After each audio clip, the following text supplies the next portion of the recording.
رب العالمين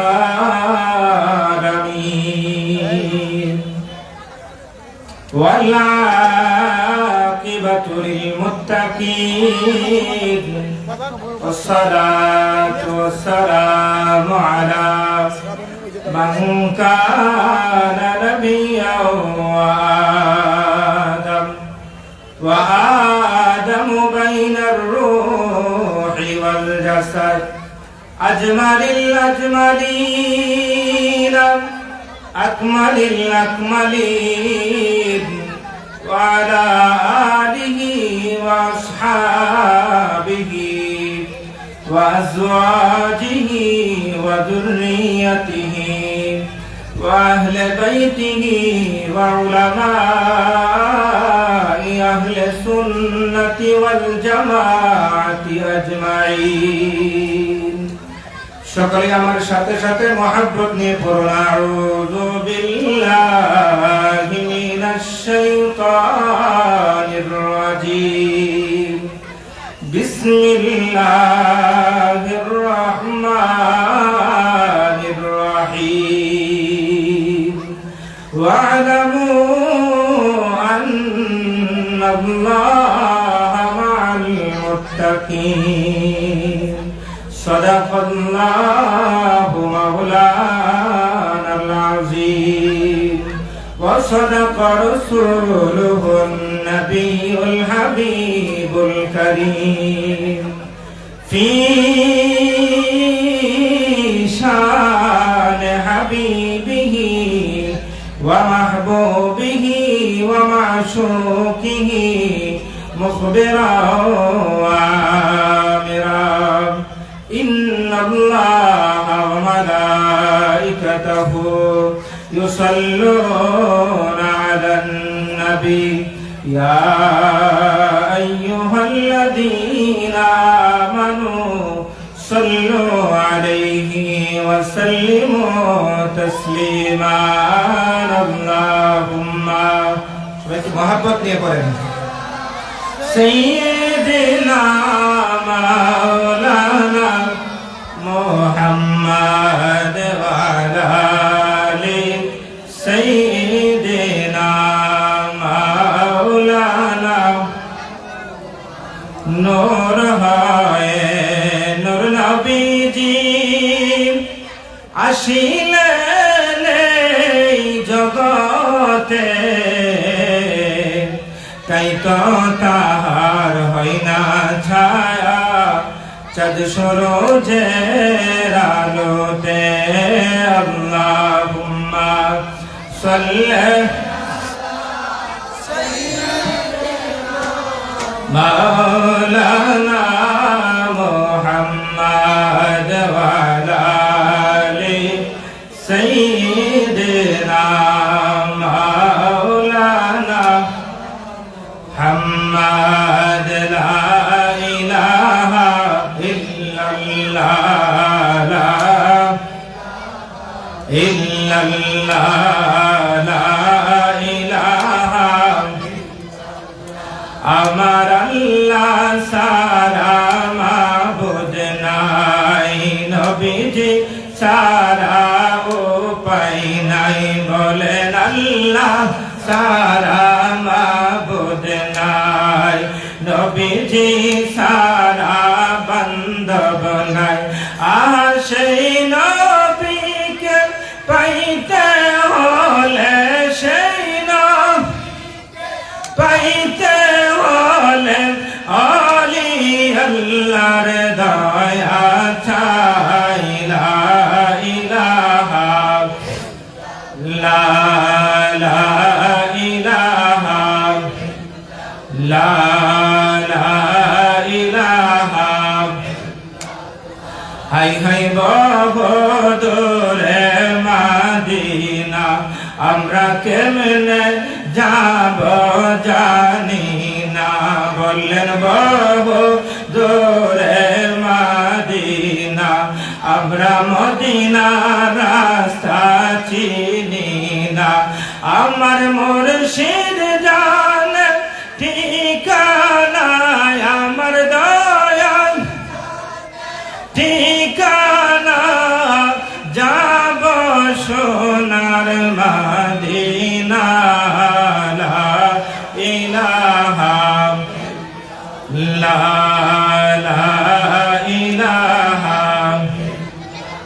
আল্লাহ ইলাহা ইল্লাল্লাহু মুহাম্মাদুর রাসূলুল্লাহ সাল্লাল্লাহু তাআলা আলাইহি ওয়াসাল্লাম। উপস্থিত মুআজ্জাজ মুহতারাম, সম্মানিত আল্লাহ প্রেমিক, রাসূল প্রেমিক, ওলি আল্লাহ প্রেমিক সকল নিকট রইল সালাম। আসসালামু আলাইকুম ওয়া রাহমাতুল্লাহি ওয়া বারাকাতুহু।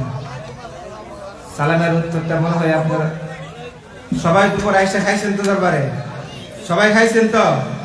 সবাই কি দরবারে খাওয়ার জন্য আসে? মহাব্বতের জন্য কারা কারা আসছেন হাত তোলেন তো। নারে তাকবীর, নারে রিসালাত, রহমানিয়া নকশবন্দিয়া দরবার শরীফ।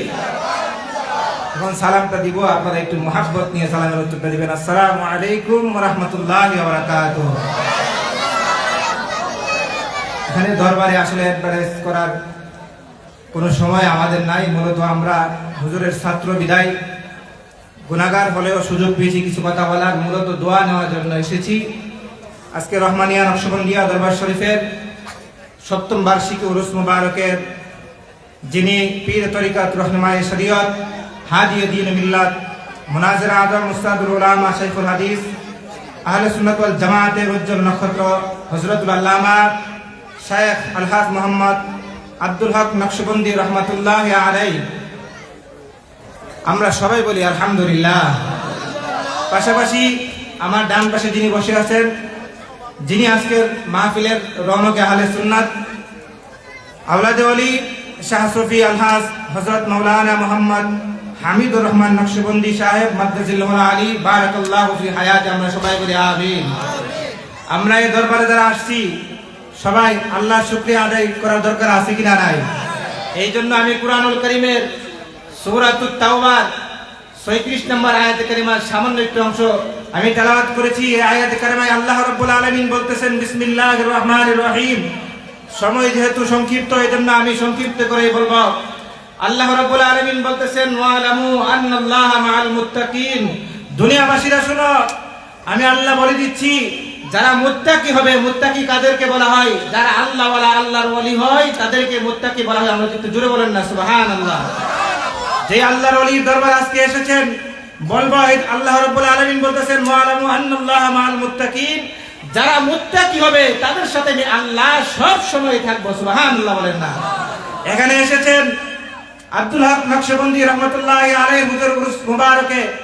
আপনাদেরকে একটা জিনিস মনে রাখতে হবে, উনি এমন এক মাকামের ওলি ছিলেন, এমন একজন আলেম ছিলেন, মুহাদ্দিস ছিলেন, যিনার হাজার হাজার ছাত্র রয়েছে যারা এখন বর্তমানে বিভিন্ন মাদ্রাসায় দরস দিচ্ছেন। আমরা সকলেই বলি আলহামদুলিল্লাহ।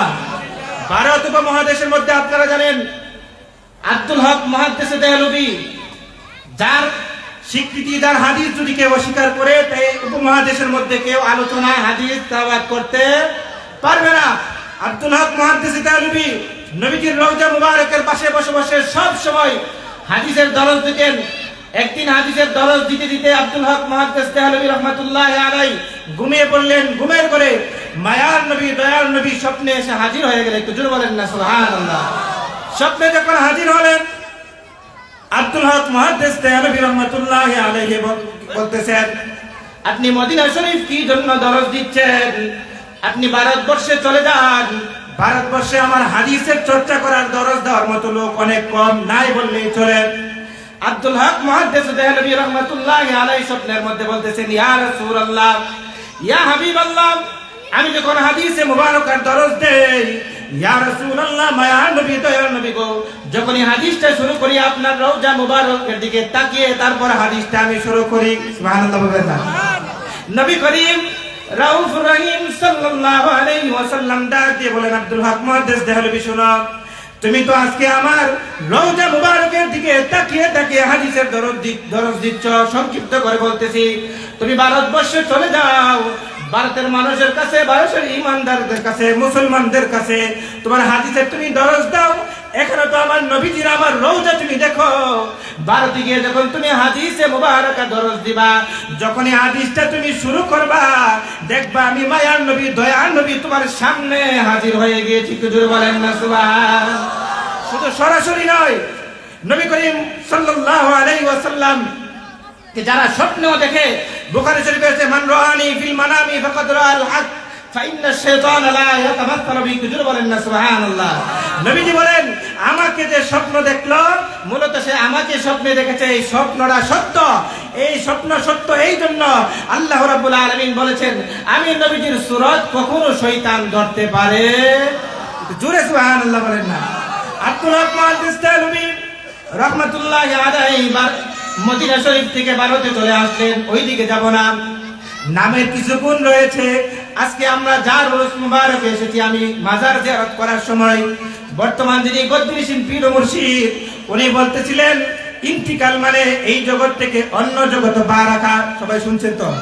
সবার ওয়াজ মনে আছে তো? আমি মাজার জিয়ারত যখন করতেছি আলোচনাটা হুজুর বলতেছেন আমি শুনেছি।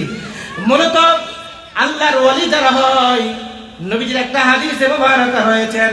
এই হাদিসে মুবারকাটা আমাদের বাহিরের আকীদার যারা আশরাফ আলী তানভী সাহেব, আমাদের আকীদার বড় হুজুর না, ওনাদের আকীদার জোরে বলেন না কার আকীদার বড় হুজুর? ওনার একটা কিতাব আছে ইমদাদুল মুশতাক। এই কিতাবের মধ্যে এই আশরাফ আলী তানভী লিখেছেন আল আউলিয়া লা ইয়ামুতু বাল ইয়ান্তাকিলুন মিন দারিল ফানা ইলা দারিল বাকা। জোরে বলেন না সুবহানাল্লাহ। বলতেছেন আল্লাহর ওলিগণ মুমিন বান্দা যারা হয় তারা দুনিয়া থেকে অস্থায়ী দুনিয়া থেকে স্থায়ী দুনিয়ার মধ্যে পদার্পণ করে। সুবহানাল্লাহ বলেন না। এই জন্য রং কিন্তু যদিও হুজুর কেবলা নাই কিন্তু রং কিন্তু রয়ে গিয়েছে। আপনি যখন দরবারে আসবেন, পীর ও মুর্শিদ যার কাছে দরবারের দায়িত্ব দিয়ে গিয়েছেন, আপনি যদি উনাকে মজবুত করে ধরতে পারেন, আপনার মনের মধ্যে এই বিশ্বাসটা রাখবেন আমি আমার পীর ও মুর্শিদের হাতটা ধরে রেখেছি। সুবহানাল্লাহ বলবেন না। আর যদি আপনার হাতটা ধরার সময় মনের মধ্যে কোনো সন্দেহ থাকে, মনের মধ্যে কোনো হিমশিম থাকে, মনে রাখবেন আপনি যেই নিয়ত নিয়ে এসেছেন এই নিয়তের অধিকারী হয়ে যাবেন। আর যদি আল্লাহর ওলির সোহবতে আসার আগে আল্লাহর ওলি যাকে সোহবত দিয়ে গেছেন, দরবারের দায়িত্ব দিয়ে গিয়েছেন, উনার কাছে যত্ন সহকারে মহব্বতের সহিত যদি এসে বসেন, উনার কাছ থেকে দোয়া নেন, বাড়িতে যাইবার আগে আল্লাহর ওলির ওসিলায় আল্লাহ যদি চায় আপনাকেও আল্লাহর ওলির খাতায় নাম লিখে দিবে। একটু জোরে বলেন না সুবহান। আর একটু জোরে বলেন না সুবহানাল্লাহ। এই জন্য আল্লাহর ওলিদের দরবারে আসার দরকার আছে কিনা নাই? জোরে বলেন না আছে কিনা নাই? এখন আমাদের সমাজে অনেক মানুষ আছে যারা বলে আল্লাহর ওলিদের দরবারে যাওয়া হারাম। নাউজুবিল্লাহ বলবেন না। শুধু হারাম ফতোয়া দেই না, শিরকের ফতোয়া দেয়। বর্তমানে দেখবেন বাংলাদেশের এই সময়ে 5ই আগস্টের পরে যতগুলি আল্লাহর ওলির দরগায় হামলা হয়েছে, আমার মনে হয় এই বাংলাদেশ সৃষ্টির পরে এতগুলা দরগার মধ্যে আক্রমণ হয় নাই। নাউজুবিল্লাহ বলেন না। গত কয়েকদিন ধরে সোশ্যাল মিডিয়াতে দেখবেন একটা ছবি ভাসতেছে। ছবিটা অনেক একবারে সত্য, একবারে তথ্যসূত্র একদম সত্যি। উনি নেতৃত্ব দিয়েছিল আল্লাহর ওলির দরবার ভাঙার জন্য, মাজার ভাঙার জন্য। আল্লাহ তাকে এমন একটা রোগ দিয়েছে, এমন একটা রোগ দিয়েছে যেই রোগের শেফা বাংলাদেশের কোনো ডাক্তারের কাছে নাই। আল্লাহ আকবার বলেন না। আর একটু জোরে আল্লাহ আকবার বলেন না। আল্লাহ তো বলে দিয়েছেন মানা গলি ওলিয়ান ফাকাদানতুহু বিল হারবি। দুনিয়ার মানুষেরা শুনো, আমার ওলির সাথে যারা দুশমনি করবা, ওলির সাথে যারা বেয়াদবি করবা, আমি আল্লাহ নিজেই তাদের সাথে যুদ্ধ ডিক্লার দিয়ে দিলাম। আল্লাহু আকবার বলেন না। আমি আল্লাহ তাদের সাথে যুদ্ধ করব। আল্লাহ যদি কারোর সাথে যুদ্ধ করে আমরা কি যুদ্ধে পারবো? তো জোরে বলেন না। আল্লাহ যদি যুদ্ধ ঘোষণা করে এই যুদ্ধে কি জয় হওয়া সম্ভব? তাহলে বুঝতে হবে আল্লাহর ওলি কারা। আমি শুরু করেছিলাম ওয়ালামু আন্নাল্লাহ মাআল মুত্তাকিন। এই যে আব্দুল হক মুহাদ্দিস দেহলভী রাহমাতুল্লাহি আলাইহির কথাটা আমি বলেছি। তারপরে বলি জিনার দরবারে এসেছেন ভক্ত মুরিদানরা, আপনারা বসেছেন, সবাই তো ওনার মহব্বত নিয়ে এসেছেন। মহব্বত নিয়ে আসেন নাই? একটু জোরে বলেন না। মহব্বত নিয়ে আসেন নাই? মনে রাখতে হবে আদবে আউলিয়া হয়, বেআদবে হয় শয়তান।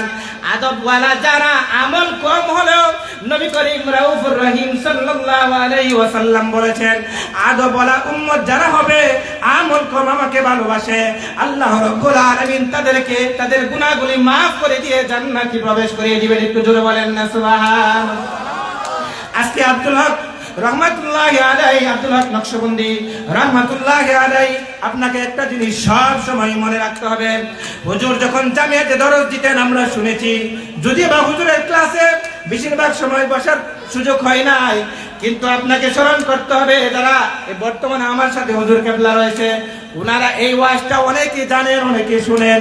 আপনাকে মরণ রাখতে হবে, যেমন করে আব্দুল্লাহ মুহাদ্দিস দেহলভিকে মদিনা শরীফ থেকে ভারতের জমিনে নবীজি পাঠিয়েছিলেন হাদিসের দরজ দেওয়ার জন্য। আমার দয়াল নবী, মায়ার নবীর হাদিসের প্রতি যারা মহব্বত রাখবে, আমার দয়াল নবী যেমনি করে আব্দুল্লাহ নকশবন্দি রহমতুল্লাহ আলাইহি হাদিসের যখন দরজ দিতেন, হাদিসের যখন কথা বলতেন, ছাত্রদেরকে যখন পড়াইতেন, কোন সময় উনি বলতেন, ছাত্ররা দেখতেন ওনাকে মনে হয়তো ওনার সামনে দয়াল নবী, মায়ার নবী হাজির হয়ে গিয়েছে। একটু জোরে বলেন না সুবহান, আর একটু জোরে বলেন না সুবহানাল্লাহ। তাহলে হাদিসের দরজ যারা দেয়, তারা যদি আকীদা সহি হয়, তাহলে অবশ্যই অবশ্যই মায়ার নবী, দয়াল নবীর দিদার হয়ে যায়। সুবহানাল্লাহ বলেন না। এই দরবারের কিছু মানুষ রয়েছে আকীদার ব্যাপারে, সবাই না, সবাই মোটামুটি কিছু মানুষ হয়তো বা ওদের সহবতে আসতেছে না ভালো করে। কিছু মানুষ আছে, আমি তাদেরকে, যাদের সবার সাথে তো আমার ওটা বসা নাই, কিন্তু কিছু মানুষ যারা আছে আকীদার ব্যাপারে, পীর ও মুর্শিদের সুন্নত কিছু কিছু মুরিদের কাছে থাকতে হয়। যদিও তরিকতের কথা, পীর ও মুর্শিদের সুন্নত মুরিদের কাছে কিছু কিছু থাকতে হয়। অনেক পীর মুর্শিদের, আব্দুল হক নকশবন্দি রহমতুল্লাহ আলাইহি হুজুরের কিছু মুরিদ আছেন যারা আকীদার ব্যাপারে জেনারেল শিক্ষিত, কিন্তু অনেক কঠিন। সবাই বলে আলহামদুলিল্লাহ। আকীদা মিন, আপনার আকীদা যদি বরবাদ হয়, আমলে কোনো কাজ হবে না। আর আকীদা যদি সহি হয়, আমল যদিও কম হয়, এই আমল দ্বারা আপনি নবী পাবেন, আল্লাহ পাবেন, জান্নাত পাবেন। একটু জোরে বলেন না সুবহান, আর একটু জোরে বলেন না সুবহানাল্লাহ। এই জন্য ওলিদের দরবারে যখন আসা হয়, ওলিদের দরবারে নিয়তটা নিয়ে আসবেন, আমি একমাত্র ওলির সহবতে যাচ্ছি আল্লাহ এবং আল্লাহর রাসূলকে রাজি খুশি করার উদ্দেশ্য। এই যদি উদ্দেশ্য হয়, আপনার পীর ও মুর্শিদ হক্কানি আল্লাহর ওলি হলে, এই যে দরবারে এসেছেন উনি যে হক্কানি আল্লাহর ওলি, এতে কোনো সন্দেহ আছে? এতে কোনো সন্দেহ আছে? সন্দেহ রাখবেন না। যদি সন্দেহ নিয়ে আসেন, আপনি ভালোবাসা এই আকীদা পোষণ করেন আর না করেন, আপনি ভালোবাসেন আর না বাসেন, কিন্তু আল্লাহর ওয়ালা, আল্লাহর ওলিদের দরবারে যখন আসবেন, অন্তরের মধ্যে একটা মহব্বত নিয়ে আসবেন। কি মহব্বত? যার কাছে যাচ্ছি তিনি কোনো সাধারণ মানুষ নয়। আমরা সকলে বলি আলহামদুলিল্লাহ। যার কাছে যাচ্ছি তিনি কি কোনো সাধারণ মানুষ নয়। একটু জোরে বলেন না, যার কাছে যাচ্ছি তিনি কি সাধারণ মানুষ নয়। সাধারণ মানুষ কিভাবে হবে? সাধারণ মানুষ কি নবী দেখে? কথা বলেন না, সাধারণ মানুষ কি নবী দেখে? সাধারণ মানুষের মরলে কি মাজার হয়? সাধারণ মানুষের মরলে অনেক হুজুরদেরও মাজার হয় না। কেন মাজার হয় না? নবীর সাথে কানেকশন না থাকলে মাজার হয় না। মাজার জিয়ারতকে যারা মাজার সাথে মাজার পূজা বলে, তাদের ঈমান চলে যায়। কথা ঠিক কিনা? এখন যারা বর্তমান সময়ে মাজার জিয়ারত তথা সুন্নত, এই সুন্নতকে যারা পূজার সাথে সম্পর্ক করে, পূজার সাথে জড়িয়ে দেয়, মনে রাখতে হবে তাদের ঈমান চলে যাবে। জোরে বলেন না নাউযুবিল্লাহ। এই জন্য মাজার জিয়ারত আপনি করেন না করেন, আপনার ভিতরে ইখলাসটা রাখতে হবে। অনেক মানুষ জানে, বুঝে যে আল্লাহর ওলির দরবারে গেলে, অনেক মানুষ দেখবেন আল্লাহর ওলিদের দরবারে খাবার জন্য আসে না, সবাই কি আলোচনা শোনার জন্য আসে? একটু কথা বলেন না, সবাই আলোচনা শোনার জন্য আসে? অনেক মানুষ দেখবেন ফিতনা সৃষ্টি করার জন্য আসে। ফিতনা, কথা বলেন না কেন? অনেক মানুষ ফিতনা সৃষ্টি করার জন্য আসে। এই জন্য মনে রাখতে হবে, জিয়ারত যখন করবে, আল্লাহর ওলির জিয়ারত, আল্লাহর ওলির সোহবতের মাধ্যমে নবী পর্যন্ত পৌঁছে যাবেন। আর যারা নবী পর্যন্ত পৌঁছে যায়, তারা মূলত আল্লাহকে পেয়ে যায়। জোরে বলেন না সুবহানাল্লাহ। এই যে মান রাআনি ফিল মানামি ফাকাদ রাআল হক, যে নবীকে দেখলো মূলত সে যেন আমার আল্লাহকে দেখলো। সুবহানাল্লাহ বলেন। আর একটু জোরে সুবহানাল্লাহ বলেন না। এই মাস রজব মাস, আব্দুল হক নকশবন্দি রহমতুল্লাহ আলাইহি হুজুরের পাশাপাশি আমি সামান্য একটু আলোচনা করব। এই ভারত উপমহাদেশের মধ্যে সবচেয়ে বেশি মুসলমান কার মাধ্যমে হয়েছে?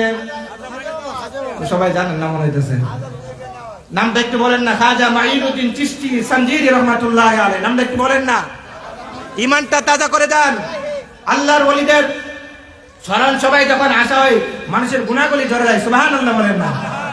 ভারত উপমহাদেশের মধ্যে সবচেয়ে বেশি মুসলমান কোন আল্লাহর ওলির হাতে হয়েছে?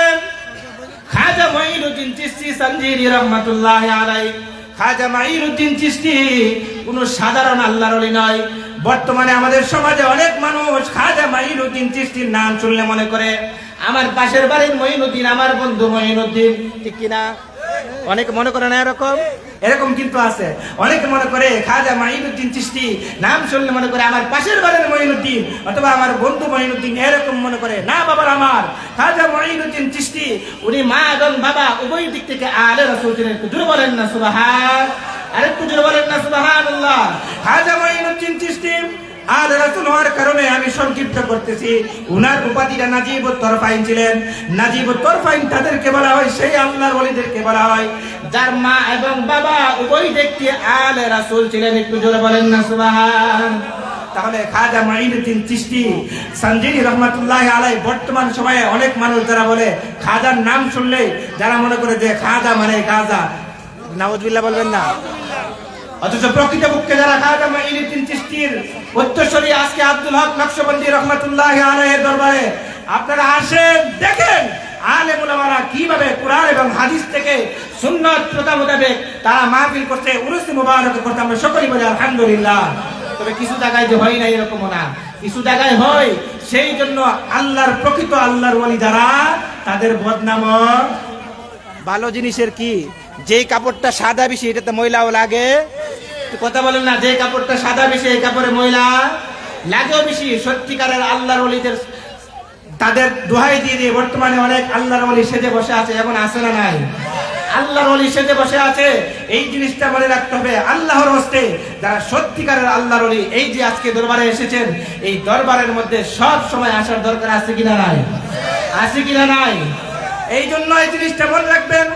খাজা মুঈনুদ্দিন চিশতি সঞ্জিনী রহমাতুল্লাহি আলাইহি সাধারণ কোন আল্লাহর ওলি নয়। মার দিক দিয়ে আলে রাসূল, বাবার দিক দিয়ে আলে রাসূল। খাজা মুঈনুদ্দিন চিশতির লম্বা আলোচনা। খাজা মুঈনুদ্দিন চিশতি 15 বছর বয়স শেষ হওয়ার আগে ওনার বাবা থেকে কোরআন হেফজ তথা হাফিজুল কোরআন এবং ইলমে শরীয়তের কিছু শিক্ষা নিয়েছিলেন। সুবহানাল্লাহ বলবেন না? কত বছর? 15 বছরের আগে। আমাদের সমাজে এখন কিছু মানুষ আছে 15 বছর কি 30 বছর চলেন, আমাদের সুন্নত কি ফরজ কি এগুলোও জানে না, ঠিক কিনা? সূরা ফাতিহা আমাদের সমাজে অনেক মানুষ শিখার চেষ্টা করে না, কিন্তু আল্লাহর ওলিরা কি শিক্ষা দিয়ে গেছেন। খাজা মুঈনুদ্দিন চিশতি যিনি 15 বছর বয়সে 15 বছরের আগে হাফিজুল কোরআন আলেম হয়ে গেছেন। একটু জোরে বলেন না সুবহানাল্লাহ। এই জন্য খাজা মুঈনুদ্দিন চিশতি সঞ্জিনী রহমাতুল্লাহি আলাইহি ওনার বাবা 15 বছর বয়সে ওনাদেরকে এতিম করে। খাজা মুঈনুদ্দিন চিশতি বড় ভাই ছিলেন, ওনার ছোট একটা ভাই ছিলেন আর একটা বোন ছিলেন।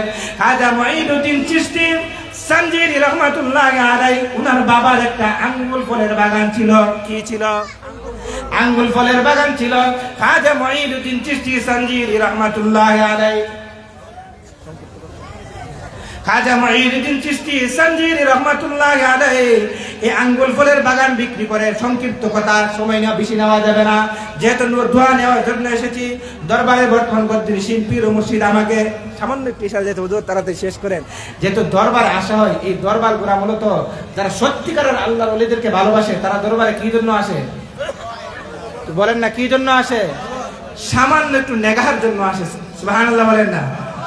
নেগাহে ওলি মে, জিনিসটা মনে রাখবেন। যদিও আমরা সুন্নিদের ভিতরেও আমাদের কিছু ভেজাল রয়েছে, আছে কিনা? এই জন্য আমি শুরু করেছিলাম আকীদার ব্যাপারে মজবুত হতে হবে। এই দরবারের সাথে যারা সংশ্লিষ্ট রয়েছে, আমি বিশ্বাস করি এই দরবারের সাথে যারা সংশ্লিষ্ট এবং যারা মুরিদ রয়েছেন তারা অবশ্যই আকীদার ব্যাপারে অনেক কঠোর। আমরা সকলে বলি আলহামদুলিল্লাহ। এই জন্য আকীদা ঠিক রাখতে হবে। আকীদা বর্তমান সময়ে ঠিক রাখতে গেলে এই দরবারের ছাড়া কোনো উপায় আছে? বর্তমানে এই আশেপাশে কথা বলেন না, আল্লাহর ওলিদের সহবত ছাড়া কোনো উপায় আছে?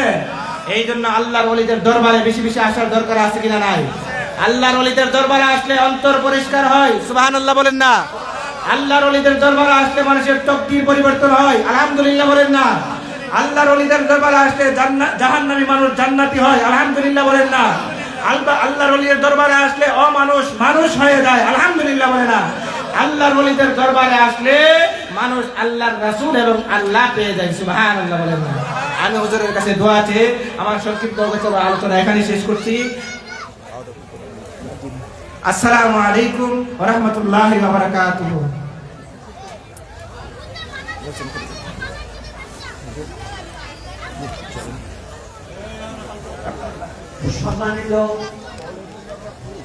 সম্মানিত শ্রোতা মণ্ডলী, এতক্ষণ আপনারা যিনার মুখ থেকে নুরানি ইমানি তকরীর শুনলেন, তিনি হলেন আশুগঞ্জ বাজারের শাহী জামি মসজিদ খতিব হাফেজ মুফতি মাওলানা বোরহানুদ্দিন সাহেবের মুখ থেকে প্যারে হাজির এখন আপনাদের খেদমতে যিনি বয়ান করবেন তিনি হলেন আজকের মাহফিলের বিশেষ বক্তা। তিনি হলেন মুফতি সাইদুর রহমান রেজভী সাহেব, ইসলামী ফাউন্ডেশন আশুগঞ্জ। ওনাকে ওনার নুরানি ইমানি তাকরীর পেশ করার জন্য মাহফিল কমিটির পক্ষ থেকে বিনীতভাবে অনুরোধ জ্ঞাপন করছি।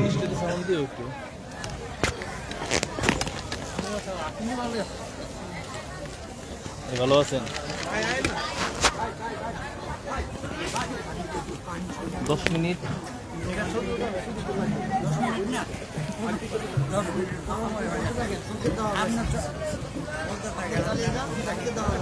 আপনি এদিকে আসেন। বেশি লম্বা করে 10 মিনিট।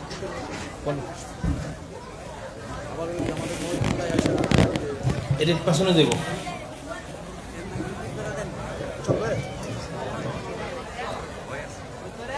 السلام عليكم ورحمة الله وبركاته. نحمده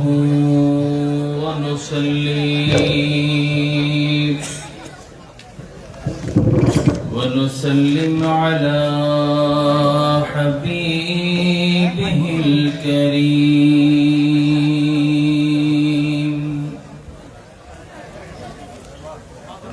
وعلى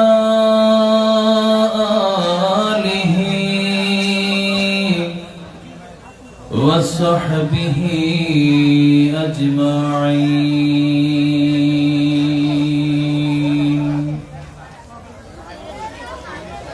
أما بعد فيا أيها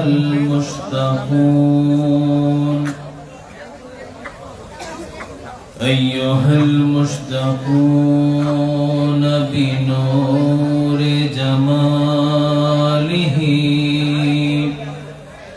صلوا عليه وسلموا تسليما. اللهم صل على مولانا محمد وعلى آل سيدنا مولانا. সবাই মহব্বতে জোরে জোরে পড়ুন আল্লাহুম্মা সাল্লি আলা সাইয়্যিদিনা মাওলানা মুহাম্মদ ওয়া আলা আলি সাইয়্যিদিনা. हो करम सरकार अब तो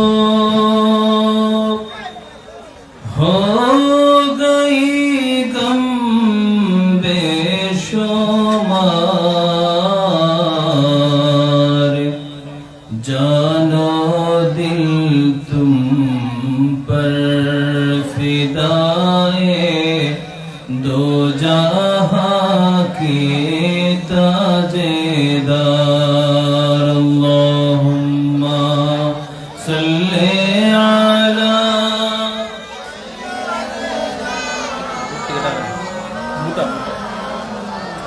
وعلى آل سيدنا.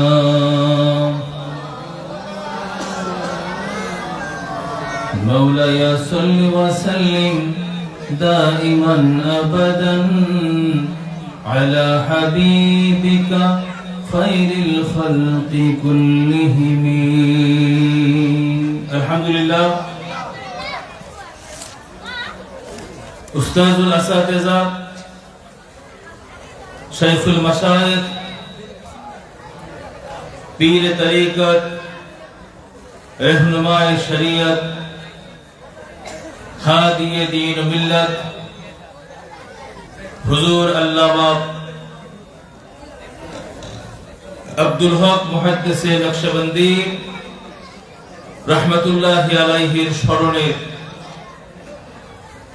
আজকের এই আজিম শান উরুস মুবারকের মুআজ্জাজ মুহতারাম সম্মানিত সভাপতি, আমন্ত্রিত উলামায়ে কেরাম, আমার সামনে উপস্থিত কোরআন সুন্নাহ প্রেমিক সুন্নি মুসলমান ভাইরা, রহিমানি ওয়া রাহিমাকুমুল্লাহ, আসসালামু আলাইকুম ওয়া রাহমাতুল্লাহ। আল্লাহ রাব্বুল আলামিনের দরবারে লাখ কোটি শুকর ও সুজুদ আদায় করি যে আল্লাহ পাক রব্বুল আলামিন এই জামানায়, আখিরি জামানায় আমাদেরকে তার একজন আশিকে রাসূলের দরবারে আল্লাহ ও তার রাসূলের মোহাব্বত নিয়ে ইশকে রাসূলের তালিম নেওয়ার জন্য আজকের এই মাহফিলে আসার বসার তৌফিক এনায়েত করেছেন। আমরা শুকরিয়া তার সবাই পড়ি আলহামদুলিল্লাহ। লাখ কোটি দরুদ সালাম ওই নবীর নূরানি ঈমানি কদম মুবারকে, যে রাসূলকে আল্লাহ এত ভালোবাসেন, যে রাসূলকে আল্লাহ এত সম্মান দিয়েছেন, যে রাসূলকে আল্লাহ নিয়ামত, বরকত, ফজিলতের মধ্যে এমন এক মাকামে আল্লাহ তার প্রিয় রাসূলকে রেখেছেন, দুনিয়ার অন্য সব স্বাভাবিক হিসেবে যদি আমরা আমার রাসূলকে হিসাব করতে যাই, তাহলে দুনিয়ার সকল হিসাব যেখানে শেষ হয়ে যাবে, দুনিয়ার সকল হিসাব যেই হিসাব মেলাতে পারবে না, ওখান থেকে আমার রাসূলের মাকাম শুরু হবে। চিৎকার দিয়ে বলেন সুবহানাল্লাহ। আমার আগের বক্তা বলেছেন, আমি বিশ্বাস করি বাকি সবাই বলবেন, কারণ আমরা যার স্মরণে এখানে এসেছি ওনার স্মরণটা একটা ইশকে রাসূলের তালিম। হুজুর আল্লামা আব্দুল হক মুহাদ্দিসে নকশবন্দি রহমাতুল্লাহ আলাইহির জীবনী, ওনার কথা, এমনকি ওনার স্মরণ, রাসূলের মহব্বত আপনাকে প্রতিনিয়ত শিক্ষা দেয়। কারণ যারা হুজুরের সোহবতে বসার সুযোগ হয়েছে, আপনি তরিকতের সবক নেওয়ার জন্য বসেন, আর শরীয়তের সবক নেওয়ার জন্য বসেন, ইলমে হাদিসের দরস শোনার জন্য বসেন, অথবা ওয়াজ মাহফিলে বসেন, হুজুর এমন এক সত্তা ছিল, হুজুরের জীবনে যতবার আমার রাসূলকে দাঁড়িয়ে ইয়া নবী সালাম আলাইকা বলে নবীকে সালাম দিয়েছে, হুজুরের দু চোখ বেয়ে বেয়ে রাসূলের মহব্বতের পানি পড়ে নাই, এমন সালাম আমরা আমাদের জীবনে দেখি নাই। কথা বলেন ঠিক কিনা? তো পীরে তরিকত যখন নবীর নাম মুবারকে সালাম দিলেই কাঁদে, আমরা হুজুরের ক্লাসে যখন বসেছিলাম, হুজুর হাদিস শরীফ পড়াতে গিয়ে কাঁদতেন। রাসূলের মহব্বতের বালাই হুজুরের কাছে 19-20 বলে কোনো শব্দ ছিল না।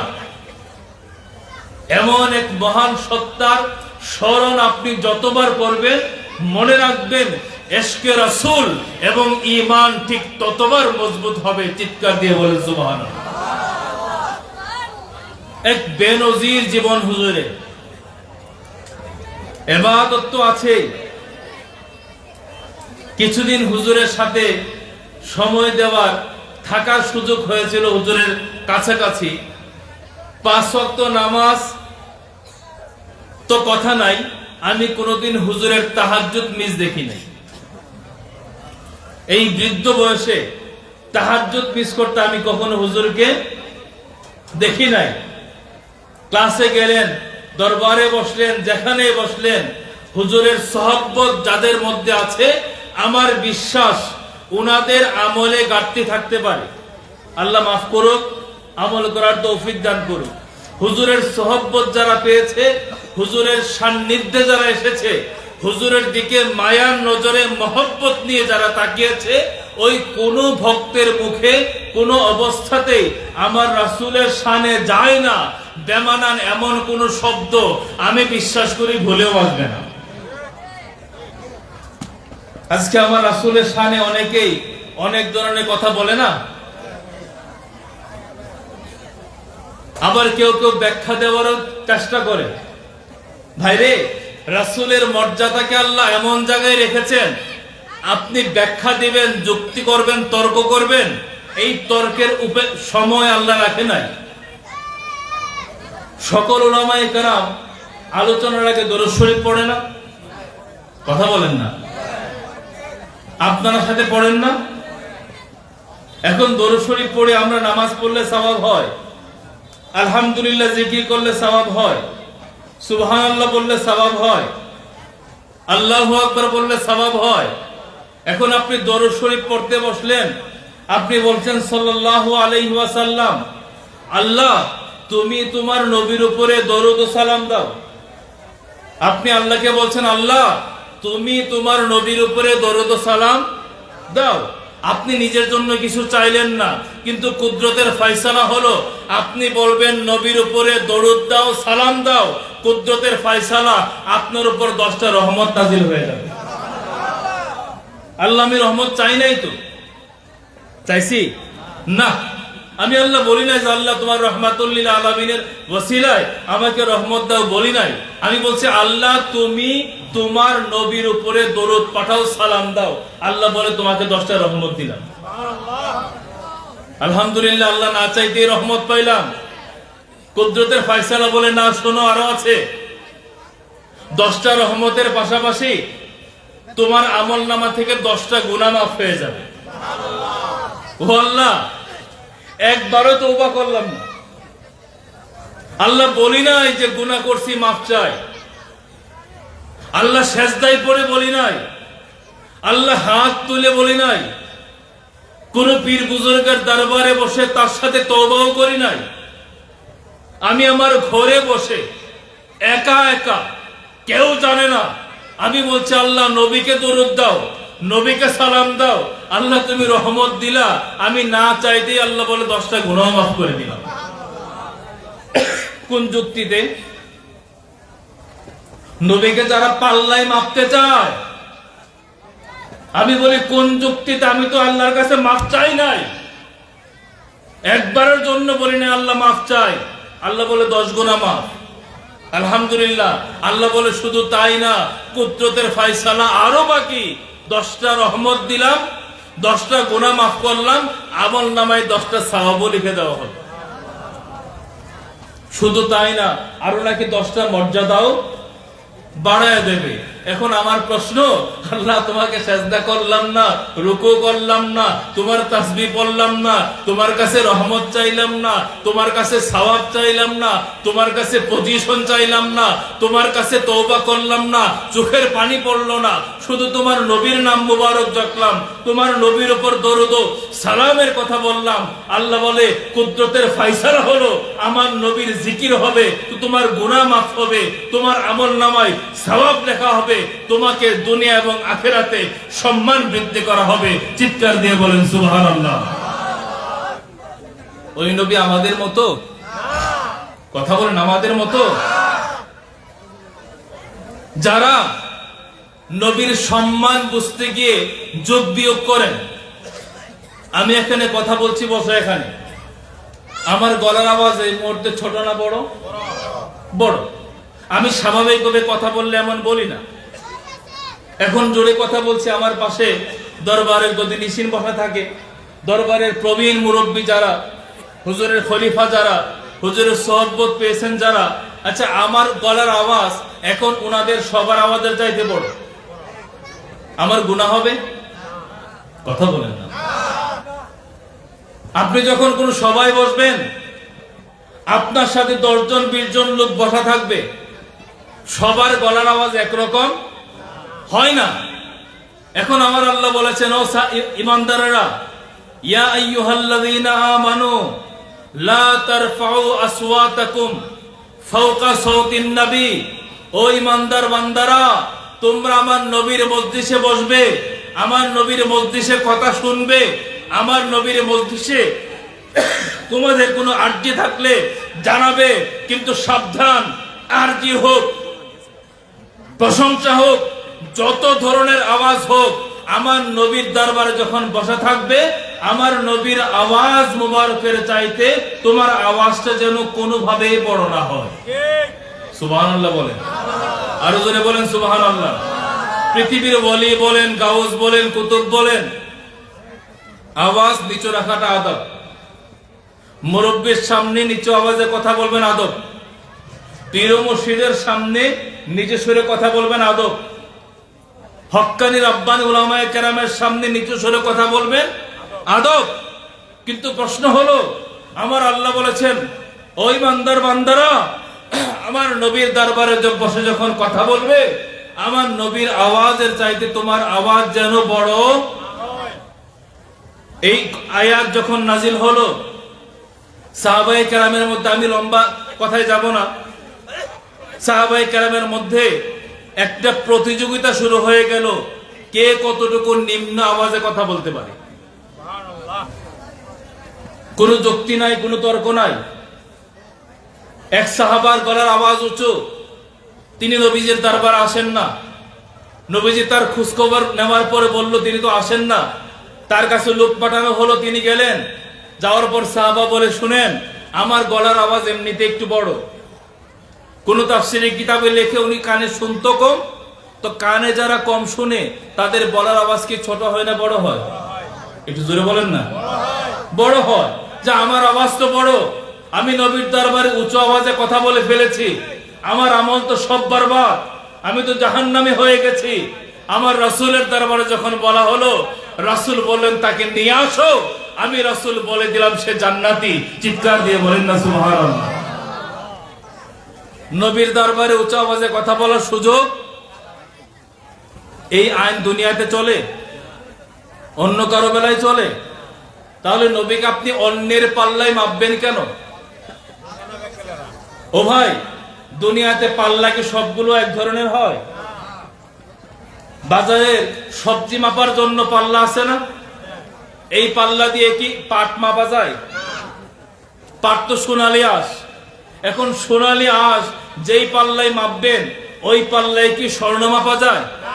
তাহলে সব জিনিস দুনিয়ার বাজারের সব পণ্য যেমন এক পাল্লায় মাপা যায় না, আল্লাহ দুনিয়াতে সবাইকে এক কাতারে দাঁড় করান নাই, সুতরাং দুনিয়ার সবাইকে এক পাল্লাতে মাপা যাবে না। সেখানে সৃষ্টির মধ্যে যিনি সবার চাইতে আলা, সবার চাইতে বালা, সবার চাইতে উপরে, তাকে দুনিয়ার অন্য কোন মানুষের পাল্লায় মাপা, অন্য কোন মানুষের আদালতের কাঠগড়ায় দাঁড় করানো কোন অবস্থাতেই সম্ভব না। উচ্চ স্বরে বলেন সুবহানাল্লাহ। আমাদের শ্রদ্ধাভাজন বড় ভাই চলে এসেছেন। 2 মিনিট না, আমার ভাই চলে এসেছেন। শ্রদ্ধেয় বড় ভাইয়ের অনুমতি নিয়ে আমি 2 মিনিট কথা বলে শেষ করব। নবীর দরবারে উচ্চ আওয়াজ তো চলবেই না, আর একটা কথা বলে শেষ করে দেব। ইদানিং আমার নবীকে নিয়ে কি কি শব্দ বলা শুরু হয়েছে, মিডিয়াতে শুনেন না আপনারা, মোবাইলে শুনেন না? নবীকে কেউ কেউ এখন কাউবয় বলে, কাউবয়। আবার কেউ কেউ সেটাকে ঘোড়ায় রাখাল বলে, বাংলায়ও বলে রাখাল। আমি শুধু এই কথাটা বলে বাদ দেব, আমার এটা মনে হচ্ছে যে কোন ব্যক্তি যখন নবীকে রাখাল বলে, নাউজুবিল্লাহ মিন যালিক, তার চেহারার দিকে তাকাইলে সন্দেহ হয় আসলেই সে মুসলমান কিনা। কথা বলেন। আমি আগে বল, বসা যাবে ইনশাআল্লাহ। খুব সন্দেহ হয়, কারণ রাসূল সাল্লাল্লাহু আলাইহি ওয়াসাল্লামের শানে সাহাবায়ে কেরাম যখন নবীর দরবারে বসতেন, একটু মনোযোগ চাই ভাই, 2 মিনিট শেষ করে দেব। নবীর দরবারে যখন বসতেন তখন নবীজির দৃষ্টি আকর্ষণ করার জন্য সাহাবায়ে কেরাম বলতো, রাইনা ইয়া রাসূলুল্লাহ, রাইনা ইয়া রাসূলুল্লাহ। তো রাইনা শব্দের অর্থ হলো, রাসূল আমাদের দিকে দয়ার নজর দেন, আমাকে একটু বুঝিয়ে বলুন। এখন এই শব্দটাকে ব্যঙ্গ করে মক্কার তৎকালীন মুনাফিকরা রাইনা বলতো, অন্য ভাষায় এই রাইনা শব্দের অর্থ রাখাল। খুব খেয়াল, শেষ কথা আমার, অন্য ভাষায় এই রাইনা শব্দের অর্থ কি? রাখাল। এখন মুনাফিকরা তাদের অন্তরে খারাপ উদ্দেশ্য নিয়ে নবীকে বলতো, রাইনা ইয়া রাসূলুল্লাহ, হে আল্লাহর রাসূল আপনি রাখাল। নাউজুবিল্লাহ। মুনাফিকদের উদ্দেশ্য ছিল খারাপ। সাহাবায়ে কেরামের উদ্দেশ্য কি খারাপ ছিল? মুনাফিকদের মধ্যে বেয়াদবি ছিল, সাহাবায়ে কেরামের মধ্যে বেয়াদবি ছিল। এখন সাহাবায়ে কেরাম আদব নিয়ে ভালো শব্দ ভালো অর্থে নবীজিকে বলে, ঠিক এই শব্দটাকে খারাপ অর্থে মুনাফিক বেয়াদবের নিয়তে নবীকে বলে। এখন আল্লাহ পাক রব্বুল আলামিন এই মুনাফিকদের বেয়াদবিটাকে বন্ধ করে দিলেই হতো। আল্লাহ বললেই পারতো, যারা খারাপ উদ্দেশ্য বলো তোমাদের জন্য যন্ত্রণাদায়ক শাস্তি আছে। আল্লাহ বললেই পারতো, ও সাহাবায়ে কেরাম মুনাফিকদের মতো খারাপ উদ্দেশ্য নিয়ে রাসূলকে রাইনা বলা যাবে না। কিন্তু আল্লাহ পাকের ফরমান হলো, মুনাফিক যেই শব্দটা দ্বারা খারাপ উদ্দেশ্য নেওয়ার সুযোগ পায়, সাহাবায়ে কেরাম তোমাদের উদ্দেশ্য বলো, তোমাদের নিয়ত বলো, তোমাদের আদব বলো, শব্দটা বলো, কিন্তু মুনাফিক সুযোগ নেওয়ার কারণে আমি আল্লাহ বৈধ নিয়ত এই শব্দটাকে বলা হারাম করে দিলাম। চিৎকার দিয়ে বলেন সুবহানাল্লাহ। আমার কথা শেষ। রায়না ভালো উদ্দেশ্য বলা কি হারাম, রাখাল ভালো উদ্দেশ্য বলা কি হারাম। এখন দুনিয়াতে যারা বলতে চায় যে অমুককে জিজ্ঞেস করলে উনি বলবে আমি নবীকে অসম্মান করে কথা বলতে চাই নাই, আমার প্রশ্ন হলো, সাহাবায়ে কেরামকে অসম্মান করে বলেছিল? আল্লাহ তো সব বন্ধ করে দিয়েছেন।